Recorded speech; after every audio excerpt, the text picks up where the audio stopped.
Hildy is a bawdy, chain-smoking, 70-something former journalist who lives on the Upper West Side in an apartment that has a portal back to 1973. Time travel has rules, though, and Hildy breaks them by traveling back with healthcare aide Trista. Now both women will have to come to terms with their pasts before they lose their chance at having a future. From Ahoy Comics comes Alisa Whitney's Guilt. That's Gilt, a comic book that's Sex and the City meets the Golden Girls by way of the Twilight Zone. Call your local comic book store and ask them to order your copy of Guilt today.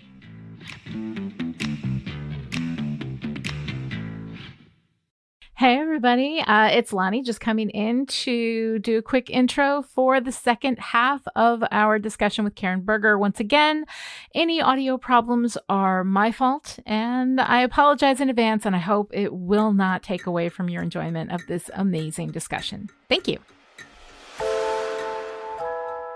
So hold on, let me just say that, and even when I was there, which is, some years later, this whole idea that you would ideally take an obscure character that was already in the company, but no one had thought of in years, and you would do something new with them. And of course, as time went on, there were fewer and fewer obscure characters that you could utilize.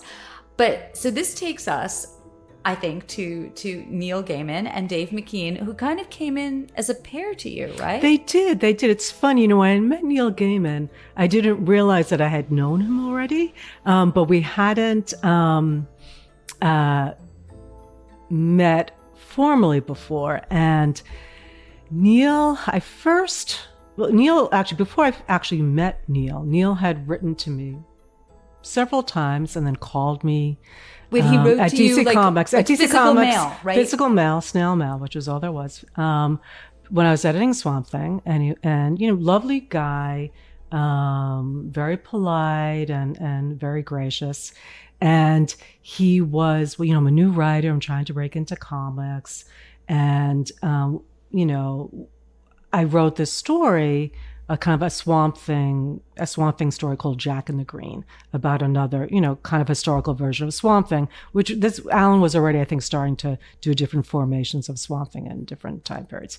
So Neil did one of Jack in the Green, Neil's specialty, Old English kind of stuff. So anyway, and so wait, can I ask? So sure. Was Jack in the Green, was it Victorian or medieval? Do you remember what time period it was? I don't specifically. I remember it more as maybe more like 1600s or 1700s, I think. I can be totally wrong, but I think it was and it was very, really took place like in, countryside, rural England. So where I think. So that was already a big interest of Neil's, that going totally, back into the historical period. Yes, that and hedgehogs, right? Neil always teased Neil about it. He always would try to get hedgehogs into his stories as much as he could. Wait a minute. I have never freaking heard this before. Are you telling me that Neil has always been trying to get hedgehogs in, and as an editor, you were editing the hedgehogs out? Not exactly, but Neil. One of the great things about working with Neil is that we used to talk a lot on the phone, and Neil just loved to talk. I think, he still likes to talk, but I think, it was just his way. Also, just to, in terms of. Trying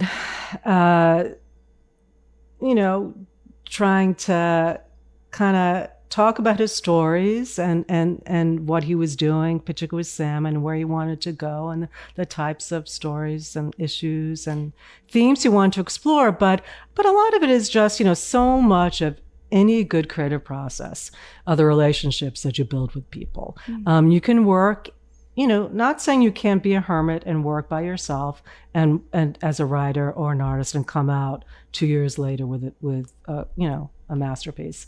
But one of the things about comics, which is so great, and one of the reasons why I was drawn to it, is that there's such a great collaborative aspect between, if it works, if it works well, between the people working on a comic series. And I think the best editors are the ones who really engage the writers and the artists that they work with, and on a personal level as well as on a professional level.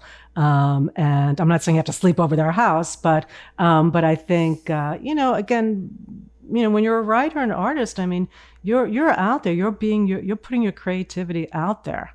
It's a very really brave and scary thing to do, to be honest. And so I think with Neil, it was just, we got along really well. He's really nice. He was funny. We had a good time talking to each other, and we would just talk very often. And we talked so often and for such long conversations that when I was pregnant with Zach, my first son, we were talking about, oh God, I forget what exact storyline we were approaching in Sandman at that point, but it was something historical. And Neil was talking about how, hey, Karen, did you know that back in 1600s, this is how plumbing was done in London, and all the rats were around. And somehow he was talking about, somehow hedgehogs got its way in. And, and stuff was fascinating. I mean, but, we ended up veering so off topic.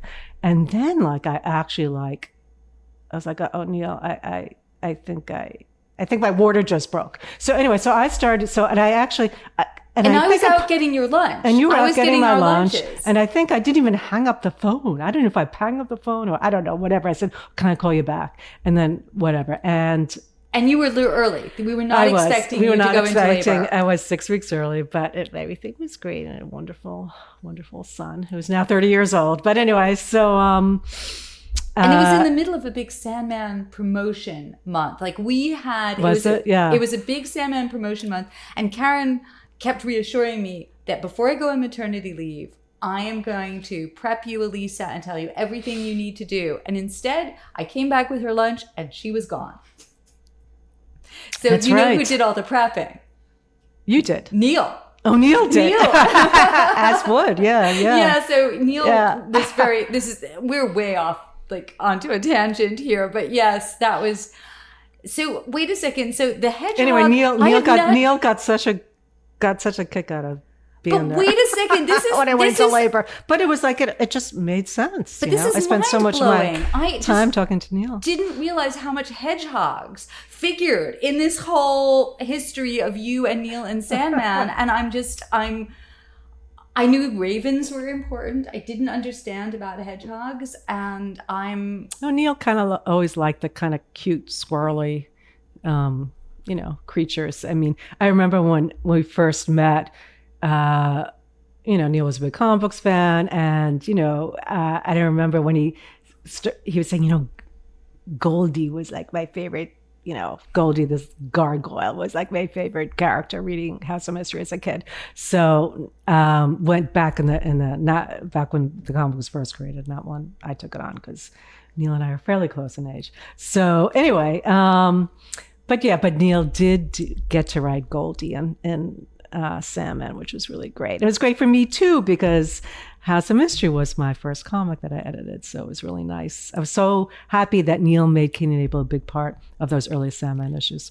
Okay, so wait, I want to go back. So here's Neil. Now, when I first got to meet Neil as well, he had, as we've already talked in this podcast, he had a baby face. I mean, a complete baby face with a lot of the floppy dark hair, black motorcycle jacket, shades. Was he already black t-shirt? Black, everything black. Was he already the Roy, a friendlier? He was a cross between Ted Lasso and Roy. What's his name? Roy Kent. Yes, Roy Kent. Sorry.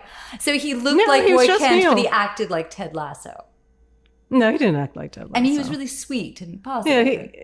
Yeah, he didn't act like Ted Lasso. Right. Yeah, no. But what was he like? What was your first impression? And of Dave? Well, I physically met Neil on my second trip over to England. I went, Jeanette Kahn and Dick Giordano joined. The three of us went over together. We rented a hotel suite, with a meeting room where basically every hour on the hour for 3 days, we met with different writers and artists. Some of it was to just, hey, these are artists who some artists and writers and artists were already working at DC, some we hadn't. Again, we were really trying to expand the reach of what DC Comics was doing at the time, but also just to bring a new talent. And what I had done before is that I like a good editor, trying to, show that I knew what I was doing.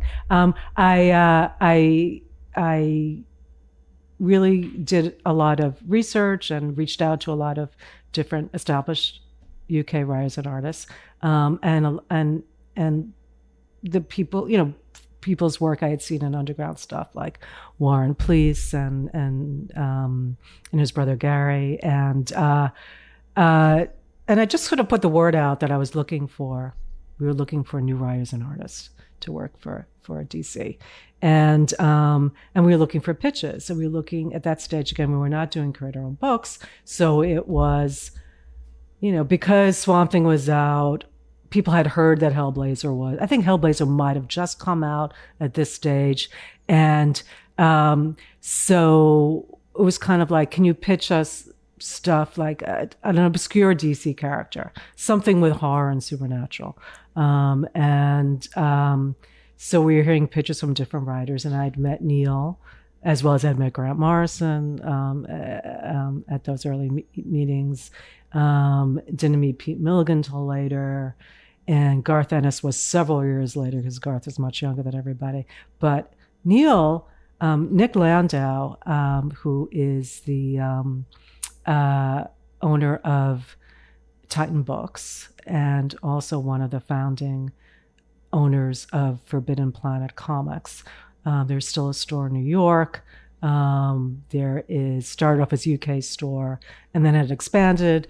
And I think Nick, whatever, nobody cares who owns the Forbidden. I mean, I care, Nick. They do still own the Forbidden comic stores. But anyway, they had started a small press, and Nick had said to Dick and me beforehand, is like, hey, there are these two new guys. I'm publishing something called Violent Cases. New guys, haven't done anything yet. Neil Gaiman and Dave Mckean. I think you should look at their work. And I think he had called us when we were already in London or right before, whatever. And I remember when Jeanette and Dick and I were going a list of people who I had set up, or people, other writers and artists were recommended to me. We were kind of like, Neil Gaiman. And I don't even think they even mentioned Dave. They just mentioned Neil. And I was like, Neil Gaiman, do we know him? I was like, no, I don't think we know him. And I didn't remember that he was the guy who had called me on the short story, Jack in the Green thingy, whatever. So anyway, knock on the door for their scheduled time. I opened the door. It's like, oh, you're Neil Gaiman. And it all sort of kind of fell into place. And that he was the Jack in the Green guy. And so he and Dave sat down, and Neil was very clever and charming and great talker, always has been a great talker, always will be a good talker. And he, was quick to pitch several ideas. One was a new take on, I think, the Phantom Stranger, but someone else was already doing that in the DC universe. And then I think he wanted to do... he wasn't Hellblazer, because I don't know. There was some other character, and then he'd mentioned Orchid? Not yet. Then he'd mentioned Sandman. Blackheart comes later. He mentioned Sandman, and we were like, no, someone else is doing something on the Golden Age, not the Golden Age Sandman, the Silver Age Sandman, and so no, you can't do that. And then he was like, what about Black Orchid? And I had no idea who Black Orchid was. And because of Neil's accent, which is not a very heavy British accent, but people do pronounce things in different syllables. And I did not know a lot. I still, even though I'd been working at DC for probably 10 years, no, probably more. I didn't know how long I was there at that stage. Anyway, I'd been working there a long time, but I was still very insecure. I still am about old DC characters. DC has such a long history and so many obscure characters, and not even that obscure characters. What did you think I just didn't know. So I was very kind of, I didn't want to, like pretend I didn't know what he was talking about. And I thought he said Black Hawk Kid, because I knew that Black Hawk was a comic series, because I think that time Howard Chaykin had just done something. Revisiting the war characters, and no, it was Black Orchid. Anyway, everyone got a big laugh out of that, and they whatever. So, and we're like, hey, that's something that, no one, I don't know the last time Black Orchid had even appeared in a comic. It was probably decades and decades before Neil had mentioned the character to me. Anyway, and then towards the end of the meeting, so we were like, okay, this sounds great. Go back, write a pitch, blah, blah, we want to hear more.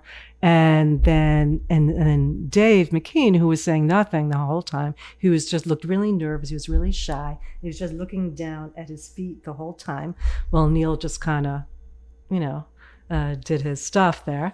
And then, Neil was like, well, you got to see Dave's art on Violent Cases. And had a huge, portfolio of his original art. And he opened up, his portfolio, and we just looked at his work. Dick, June, and I were like, wow, this guy is just incredible. There were like, shades of Bill Sienkiewicz and Ralph Steadman, and just this whole imaginative illustration style. His storytelling, his composition, his sense of design was so innovative. And even though it was very early on in his career, he really knew what the hell he was doing. So yeah, that's kind of how that started. And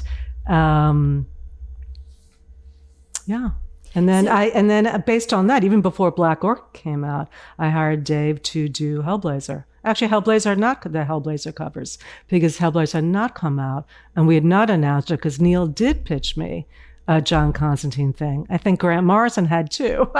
And we're like, no, this is already in development with someone else. So it was at that meeting, while we were waiting around to give Dave, for Black Orchid to come together, we're like, we got to give this guy some work. So he did the Hellblazer covers. Okay, so now let me ask you, in terms of, obviously Dave's style is much more fine art and symbolic and evocative, rather than, in most of the comic books that I grew up, if it was a Wonder Woman comic, you could recognize Wonder Woman on the cover, and if it was, I don't know, Animal Man, you can recognize Animal Man on the cover. So at what point with Dave did you how did it come about that the Sandman covers became so much more abstract and different from, I guess, most of the other comic book covers out there? It was all Dave. Dave just kind of, had these incredible ideas, and his sensibility just really, and his influence really came more from outside comics in terms of his art and his approach. Not saying that he wasn't, influenced by, I'm sure certain comics artists, I don't know exactly whom for sure, but it wasn't like he didn't know comics, but he didn't come on as a big comics fan, to the best of my recollection, where I know that Neil was a real comics fan. And practically everybody was at the time who was writing and drawing comics. Unlike me, who just kind of fell into it, as an editor. So I think Dave was really just, saw what this potential, to get more abstract with the cover imagery, and to take in many ways more of a conceptual approach. And a lot when you look at book covers, you don't have literal, in many cases, you don't have like a literal, the best book covers, I think, don't have literal interpretations of what's going on in the story. It's, it's imagery, it's abstract, it's a combination of media at times. And Dave did all this stuff when he was really a pioneer in using mixed media in comics art, that's for sure. And those early Sandman covers, he would physically construct this his covers, like those first 8 Sandman covers, he had constructed out of wood, these wood frames, and he would change the imagery. He would change the objects on the shelves in the border of the frame of each issue, the first 8 issues. But then he would paint a different image, and Sam of in that sense, a character or characters. But Sandman wasn't first issue of the cover, the Sandman character, and he did not appear. And this is something maybe, Lisa, since you remember more things than I do about Sandman. I did an interview the other day where I had said, and maybe erroneously, that Sandman didn't appear again until Sandman 50 on the cover.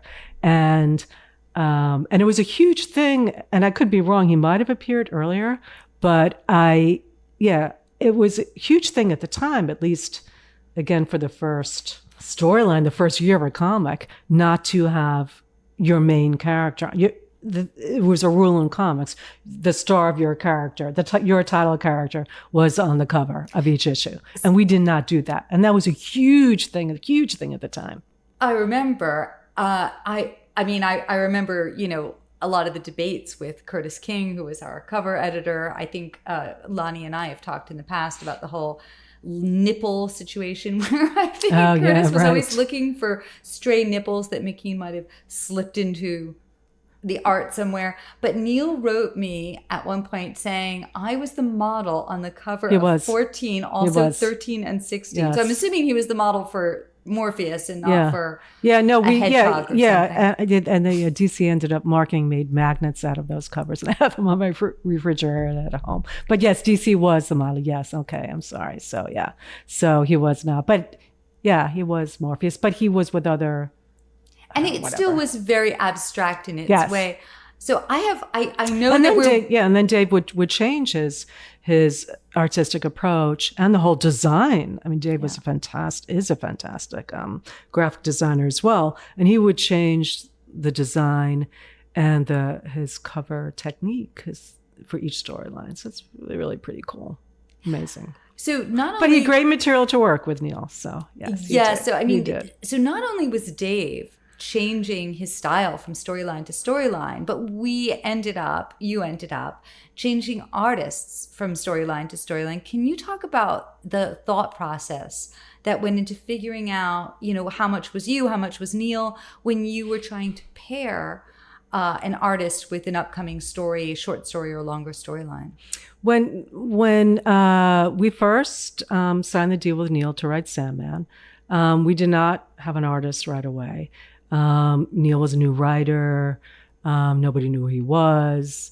We had this great pitch from him, but, we didn't necessarily, I will say I won't talk in the editorial we, I'll talk in the editorial I.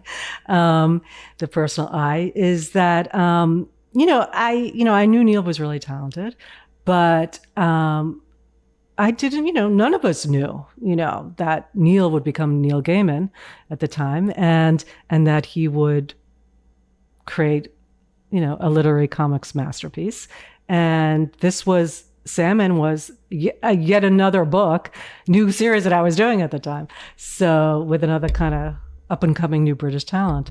So ideally, what we usually do when you have a new writer is you try to get an established artist, because you want the readers to kind of have someone recognizable when you're doing a new, appeal for someone to buy it.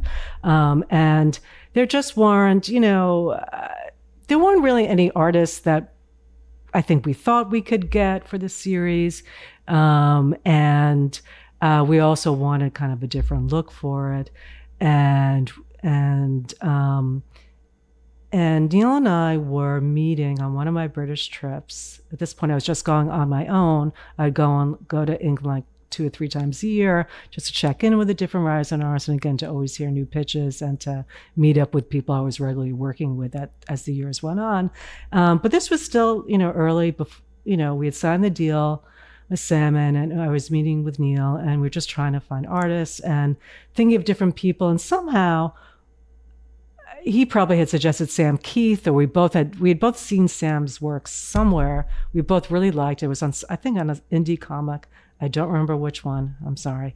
And then we just called him up and called Sam up. I got his phone number from someone at the DC office. So I called him from England. And I don't think Neil believed who we were when we called, because I think we both talked to him. You mean Sam? So Sam. Yeah. Oh, sorry. I don't think Sam believed who we were, but Sam was such a sweet guy, such a nice guy. And he had suggested Mike Dringenberg as an inker. And they, were a great artistic team.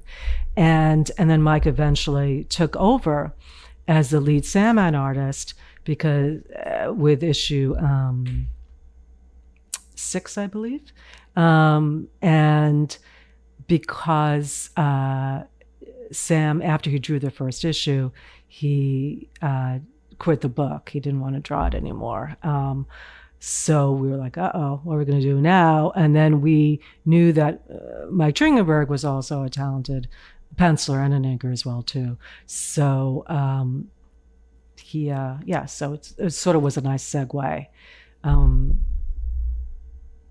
For and Mike becoming the regular artist of the, So I think, yes. I think Sam came back and did 7, but Mike did 6, issue 6, which was the diner story.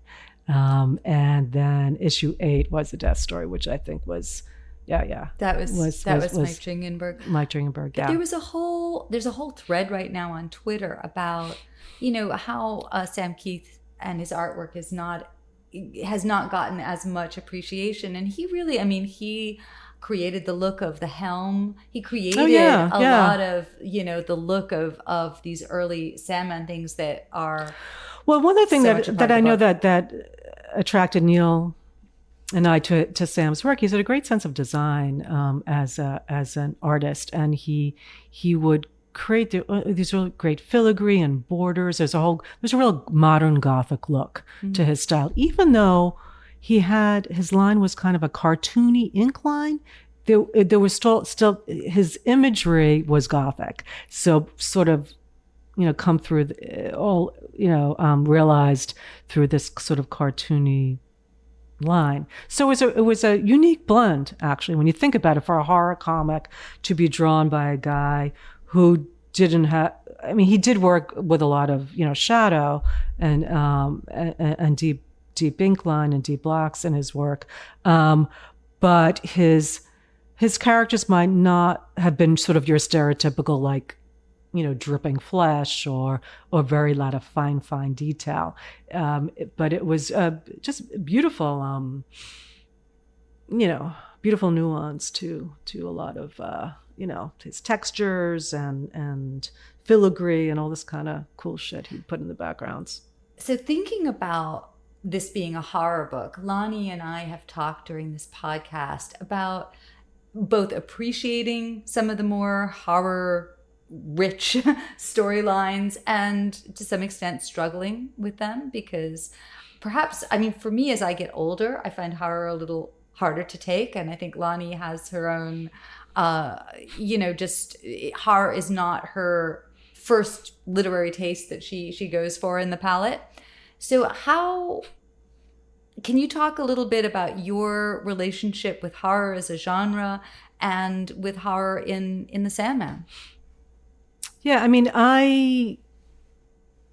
like horror as a genre because it's a great backdrop to tell stories about the real world, about disturbing things, about humankind, about society.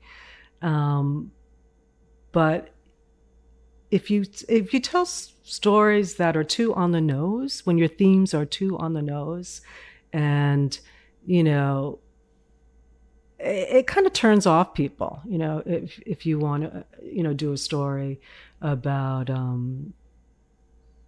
politics or race or gender. If you're kind of just too on the nose and too specific about certain things, and with horror, when you turn things up a notch in terms of kind of an extreme background, an extreme situation, I would say, more than extreme background, then you're able to kind of tell, it's a great backdrop to tell stories that you might not normally tell, blah, blah, blah. So it's kind of, instead of a teaspoon of sugar helps the medicine go down, you're saying kind of like a teaspoon of blood and gore helps the societal commentary go down. On some level, but I don't necessarily think that a lot of the comics were that gory. Sandman, I guess the stuff in hell. I mean, I take it back. There was a lot of really horrific stuff. Hedgehogs and gore. Eye, injury. The whole issue 6 with needles to the eye and all that stuff. So, and all the demons in Season of Mist. I mean, there was, but it was, I don't know. I mean, it's, for some reason, women seem to be attracted to horror stories. Paul Levitz told me when I first started working is that we sort of anecdotally know that more women read, more girls and young women read House of Mystery, the horror books. I think just from word of mouth and letter columns and people writing in. And I was a huge Stephen King fan growing up. So I already sort of had that kind of in my, interest. Well, I have this theory that both horror background. And romance are the most visceral of the genres, that if you want to go and have this intense, empathic, I feel like I am living this story experience, romance and horror are your genres for that. Mm-hmm. Yeah. So now, as we think about the Sandman, is there, obviously there's so many different stories, wonderful short stories, wonderful longer storylines. I'm not going to ask you to pick a favorite child, but are there any that you find yourself wanting to reread more than others that you come back to? Yeah, it is like picking a favorite child. I have many favorite children when it comes to Sandman. The whole series is just, fantastic, and Alisa, when you and I were talking about, when we were prepping for this podcast, and we were talking about, the old days and working on Sandman and hanging out with Neil and working with Neil. And then we were looking through some that old Sandman graffiti designs, did this big limited edition, huge, like $150 book, which reproduced the first issue, original art. The physical boards. And we were looking at that a lot of from issue 1. Can you describe how big those boards are? They're 11 by 11 by pages. 17, yeah. And I'm using my hands. You can't see. Yeah, and it was really quite, so we were looking through that, and it was really kind of great. And you can see our comments. Different pages, your comments, my comments, reverse. On the original art on Blue Line, yes. It brings it back. And I feel that comics today, although I love working, still to be working in comics, but everything's digital. And so you don't, I miss the smell. I miss the smell of cigarettes. All the Brits used to smoke, so the boards reeked of cigarettes and a little beer, a little yeasty smell coming off the boards. I know. So, yeah. So I forgot what your question was. So my question was, right. Beyond the cigarettes and beer, is there, which are my favorite issues? So I'm going to ask you. Can I tell you what they are? Pick one short story and one longer. Just the first one that comes to your mind. You can change the answer the next time we speak. Okay. Short story, Men of Good Fortune, which is Sandman. We just read that. Yes, that was the one where we meet Hob Gadling. Hob Gadling and Shakespeare. Drawn by Michael Zulli. No, he doesn't meet Shakespeare in that issue. No, he meets Shakespeare at the very end. No, he does meet Shakespeare. Shakespeare is in the background of the pub. We meet Hap Gatling. Yes, yeah. It's the beginning of the whole Shakespeare right, thank you. saga. Right. So, yeah, I would probably say that's my favorite. Of the shorts. Yeah, and what about the longer storylines? Oh, God, that's so hard. You can change your answer next time we speak. I know. I'd probably say Game of You. Game of You. I'd probably say Game of You. It's, Brief Lives is a close second. Kindly Ones is also neck and neck. But I think a Game of You. Yeah, I love the sort of parallel stories that Neil was telling there. The storyline that Colleen Doran did, and all the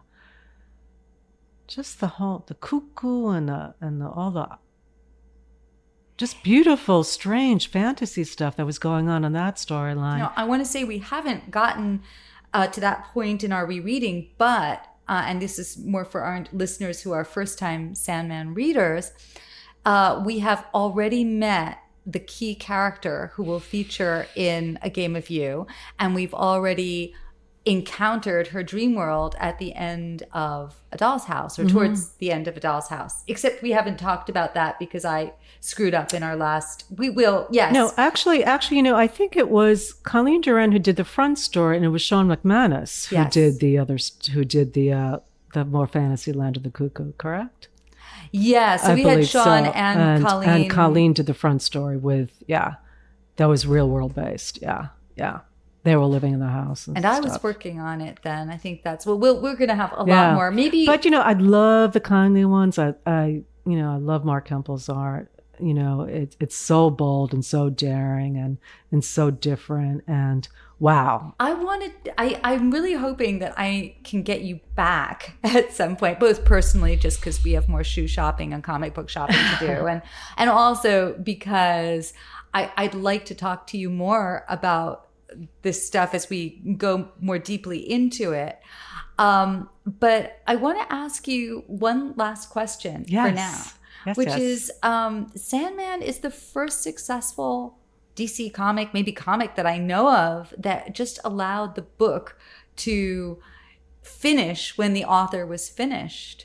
Was that something that you and Neil worked on together? Was that because that's sort of part of how we get the Sandman that we've got. It was allowed to be one author's vision. Yes. Well, while we were, back in the day when you work on a monthly comic, you just kind of work on it until you run out of ideas. The last drop of blood from the author. And it's time to bring on because everything was work for hire and they were company-owned characters until you bring on the next writer. And so you didn't really end series. It was considered a great accomplishment going on for years and years and years.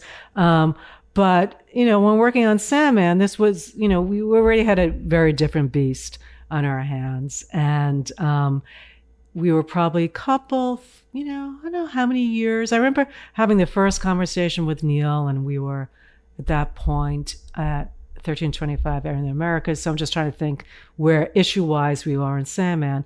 We were probably about 2/3 of the way into Sandman at that point, maybe halfway. And because Swamp Thing had started in 1988, but Vertigo didn't start till 1993. So we already had a lot of Sandman under our belt when we launched Vertigo. And I remember Neil saying, that he has an end in sight on the book, and I know DC has never ended a series, but it would be kind of weird if someone took it over. I said, it would be kind of weird. And so I said, but I don't know, Neil, we've never done anything like that before. So anyway, but I talked to Jeanette and Dick and Paul, and it was it was a non-issue. It was like, of course, what Neil has done here is just so transformative, that this is not, we did not have creator-owned deals then when Neil started Sandman, but also Sandman was still had connective tissue to the DC universe. So in its very early stages. So, so stopping it it was definitely a precedent, and it was totally the right thing to do. And I'm so glad that the powers that be decide to sign off on that. I am too. And I just, I think that a lot of the books that you worked on now, if people go into comic book stores, they may not see Vertigo on the cover as the imprint, because Vertigo as an imprint doesn't exist now. It might, in the reprint, just say DC Comics on the cover. But I know, sucks, and you man. know, and sucks. we know. They took the Vertigo label off, whatever. Yes. But this was, your vision of creator-owned work. And even when it wasn't creator-owned, of really prioritizing the creative team, it's along creator-driven, right? Jeanette Writer-driven, and Paul. Writer-driven. Yeah, I mean, yeah. So when you go into a comic book store, even if you don't see Vertigo, it is there. It is there if, in the DNA of so many of the books that are being made into major franchises now. And Karen, right now, you have your own imprint, Berger Books, at Dark Horse Comics, and you are continuing to work on creator-owned projects and to nurture new and give new opportunities for more established talent. Can you talk a little about Berger Books and what you're doing now? I left Vertigo in 2013, and I had a wonderful career. But after I left, I felt, and I loved comics, I felt that I've been doing this a long time. So let me take a break. I didn't know if I wanted to work in comics again. I did some early producing work. Actually, Jeanette Kahn had approached me soon after I left DC, and Jeanette has gone on to produce a number of films. And she said, "Hey, do you want to work with me? I can, when you kind of figure out what you want to do, post live DC Comics." So Jeanette was so generous to me as a friend and a colleague, and always a mentor. So I worked with her and kind of learning sort of the ropes of producing for TV and film. But then I was sort of kind of getting kind of bored because selling things in TV and film is like really hard thing to do. So anyway, I still have some irons in the fire, but in terms of comics, which is my first love in terms of storytelling as an editor, I really missed comics, and I decided I wanted to come back in. And I had been approached by a number of companies over the years after I'd left DC and Vertigo to start something new. And also startups, and I was like, I don't know if I want to, whatever. Nothing really appealed to me. But then I think I sort of had to come to the decision on my own to feel like, okay, I'm ready to get back in. And I sort of looked around and the landscape, and Dark Horse just seemed like such a perfect fit for me. I have huge respect for Mike Richardson and what he's built with the company. I think Dark Horse just celebrated their 35th year. And, Dark Horse has always creator-owned comics where it's always their first priority. They do a lot of great licensed and video game stuff as well too, but their creator-owned deals were great. And to me, I felt like I needed to be at a place where creators' rights were, tantamount, where all the comics were produced, especially the graphic novels, with really great production values, and Dark Horse had all that. So yes, I called up Mike, and he was happy to hear from me, and he said, "Yeah, come on over." So I started Berger Books in 2018. We started publishing, so it has been out now. We just celebrated our 4th anniversary, and Berger Books is very much a continuation of Vertigo in terms of its sensibility, in terms of its heart, in terms of its, in terms of, my desire to work with writers and artists who are not only super talented, but are willing to go out there and tell different kinds of stories in different genres, into really, telling stories that one might not necessarily see in comics anymore. And I love working with new writers and artists to comics. I also love working with writers from different fields and bringing that into comics. Our launch book was, we had 2 launch books, was Anthony Bourdain's Hungry Ghosts. And I had worked with Bourdain at Vertigo on his first comics work called Get Jiro, which is a fantastic graphic novel that he co-wrote with Joel Rose. And then he and Joel came back and did this amazing horror anthology. So we worked, that was the first book. And it was also kind of nice because here, my first DC comic was House of Mystery 292, which was a horror anthology. My first Berger Books comic was a horror anthology, co-written by Anthony Bourdain, which is pretty cool. So, and then the second launch book was Incognegro, it was a literary, greatly acclaimed graphic novel, which I had published at Vertigo by Matt Johnson and Warren Pleece.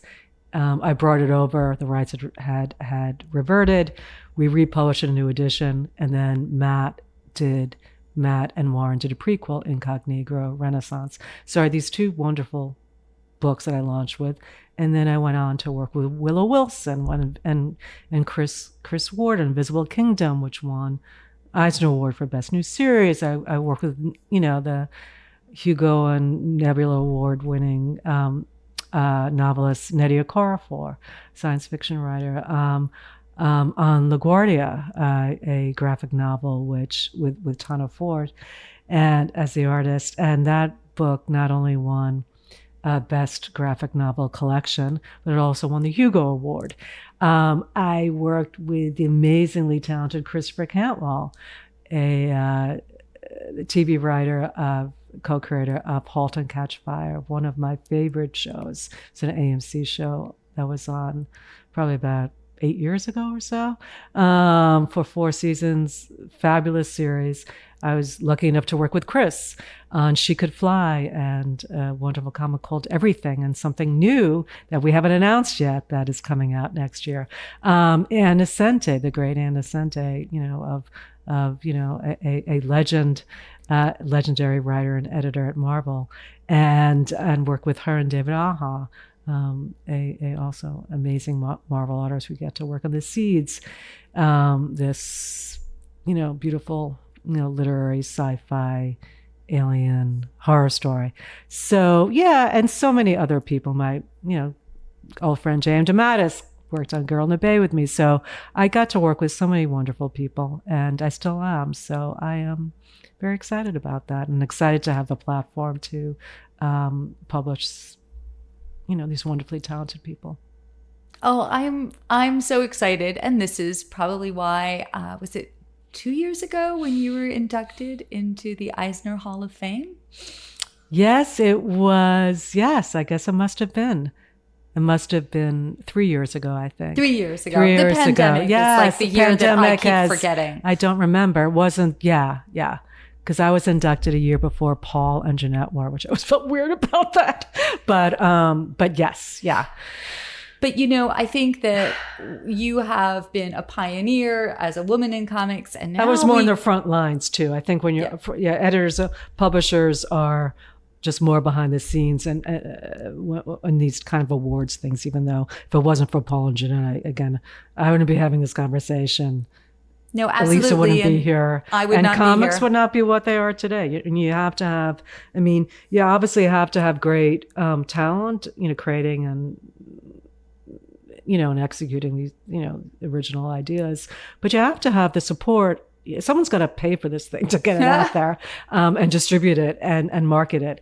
And you want to be with a good publisher where you can that has integrity and treats their talent well and compensates for them and gives them a stake in the characters and the concepts that they create. And that was what Jeanette and Paul did, and I was able to continue that. And are still continuing it. Yes, I am still continuing that. Yes, exactly. So I cannot wait to talk to you again.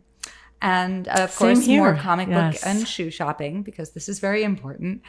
Yeah, A pleasure, my dear. And A I've pleasure. learned about the hedgehogs, which is life-changing for me. Yes, okay, as they should be. Thank you so much, and thank you for listening to us out there. Yes.